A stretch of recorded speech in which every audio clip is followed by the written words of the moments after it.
नमस्कार दोस्तों, कैसे आया महाबली भीम के अंदर हजारों हाथियों का बल।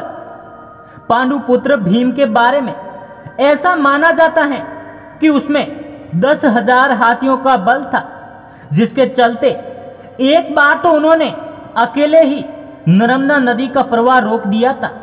लेकिन भीम में ये 10,000 हाथियों का बल आया कैसे, क्या आप जानते हो?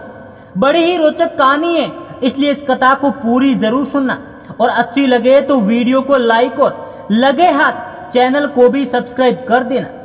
दोस्तों, कौरवों का जन्म हस्तिनापुर में हुआ था, जबकि पांचों पांडवों का जन्म वन में हुआ था। पांडवों के जन्म के कुछ वर्ष पश्चात पांडु का निधन हो गया था। पांडु की मृत्यु के बाद वन में रहने वाले साधुओं ने यह विचार किया कि पांडु के पुत्रों अस्थि तथा पत्नी को हस्तिनापुर भेज देना ही उचित है।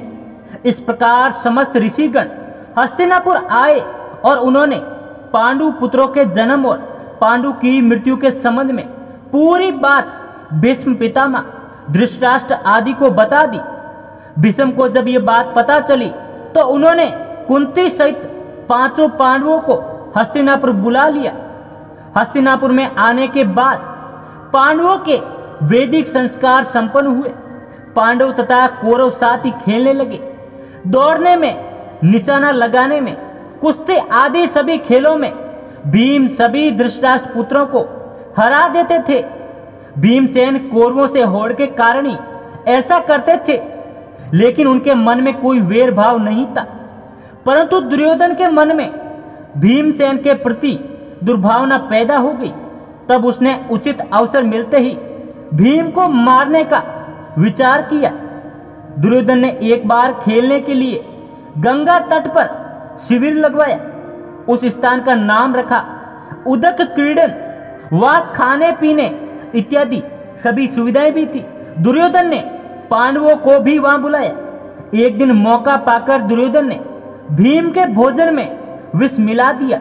विष के असर से जब भीम अचेत हो गए तो दुर्योधन ने दुशासन के साथ मिलकर उसे गंगा में डाल दिया। भीम इसी अवस्था में नागलोक पहुंच गए। वहां सांपों ने भीम को खूब डसा, जिसके प्रभाव से विष का असर कम हो गया। जब भीम को होश आया तो वे सर्पों को मारने लगे।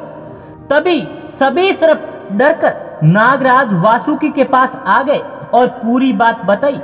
तब वासुकी समय भीमसेन के पास आ गए। उनके साथ आर्यक नाग ने भीम को पहचान लिया।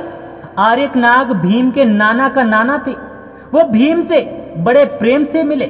तब आर्यक ने वासुकी से कहा कि भीम को उन कुंडों का रस पीने की आज्ञा दी जाए, जिनमें हजारों हाथियों का बल है। वासुकी ने इसकी स्वीकृति दे दी। तब भीम 8 कुंड पीकर एक दिव्य शैया पर सो गए। जब दुर्योधन ने भीम को विष देकर गंगा में फेंक दिया तो उसे बड़ा हर्ष हुआ। शिविर के समाप्त होने पर सभी कौरव व पांडव भीम के बिना ही हस्तिनापुर के लिए रवाना हो गए। पांडवों ने सोचा कि भीम आगे चले गए होंगे।